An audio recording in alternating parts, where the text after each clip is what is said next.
एक कौवा एक वन में रहा करता था। उसे कोई कष्ट नहीं था और वह अपने जीवन से पूरी तरह संतुष्ट था। एक दिन उड़ते हुए वह एक सरोवर के किनारे पहुंचा। वहां उसने एक उजले सफ़ेद हंस को तैरते हुए देखा। उसे देखकर वह सोचने लगा, यह हंस कितना सौभाग्यशाली है जो इतना सफ़ेद और सुंदर है। इधर मुझे देखो, मैं कितना काला और बदसूरत हूँ। ये हंस अवश्य इस दुनिया का सबसे खुश पक्षी होगा। वह हंस के पास गया और अपने मन की बात उसे बता दी। सुनकर हंस बोला, नहीं मित्र, वास्तव में ऐसा नहीं है। पहले मैं भी सोचा करता था कि मैं इस दुनिया का सबसे सुंदर पक्षी हूँ, इसीलिए बहुत ही सुखी और खुश था। लेकिन एक दिन मैंने तोते को देखा जिसके पास 2 रंगों की अनोखी छटा है। उसके बाद से मुझे यकीन है कि वही दुनिया का सबसे सुंदर और खुश पक्षी है। हंस की बात सुनने के बाद कौवा तोते के पास गया और उससे पूछा कि क्या वह दुनिया का सबसे खुश पक्षी है। तोते ने उत्तर दिया, मैं बहुत ही खुशगवार जीवन व्यतीत कर रहा था जब तक मैंने मोर को नहीं देखा था, किंतु अब मुझे लगता है कि मोर से सुंदर तो कोई हो ही नहीं सकता, इसलिए वही दुनिया का सबसे सुखी और खुश पक्षी है। इसके बाद कौवा मोर की खोज में निकलता है। उड़ते उड़ते वह एक चिड़ियाघर पहुंचता है।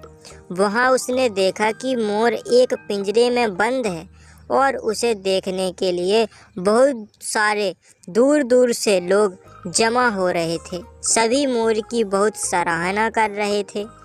सबके जाने के बाद कौवा मोर के पास गया और उससे बोला, तुम कितने सौभाग्यशाली हो जो तुम्हारी सुंदरता के कारण हर रोज़ हजारों लोग तुम्हें देखने आते हैं। मुझे तो लोग अपने आसपास भी भटकने नहीं देते और देखते ही भगा देते हैं।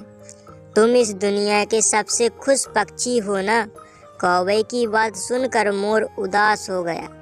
वाह, वह बोला, मित्र, मुझे भी अपने सुंदरता पर बड़ा गुमान था। मैं भी सोचा करता था कि मैं इस दुनिया का क्या बल्कि इस पूरे ब्रह्मांड का सबसे सुंदर पक्षी हूँ, इसीलिए खुश भी बहुत था।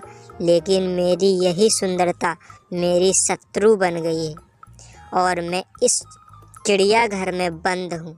यहाँ आने के बाद इस पूरे चिड़ियाघर का अच्छी तरह मुआयना करने के बाद मैं इस नतीजे पर पहुंचा हूं कि कौवा ही एक ऐसा पक्षी है जो यहाँ कैद नहीं है। इसलिए पिछले कुछ दिनों से मैं सोचने लगा हूँ कि काश मैं कौवा होता तो कम से कम आज़ादी से बाहर घूम सकता और तब मैं इस दुनिया का सबसे सुख और खुश पक्षी होता। शिक्षा। हम हमेशा दूसरों को देखकर व्यर्थ ही स्वयं की तुलना उससे करने लगते हैं और दुखी हो जाते हैं। भगवान ने सबको अलग अलग बनाया है और अलग गुण दिए हैं। हम उसका महत्व नहीं समझते और दुख के चक्कर में फंस जाते हैं। इसलिए दूसरों के पास जो है उसे देखकर जलने की बजाय हमें हमारे पास जो है उसके साथ खुश रहना सीखना चाहिए। खुशी बाहर ढूंढने से नहीं मिलती, वह तो हमारे अंदर ही छिपी हुई होती है।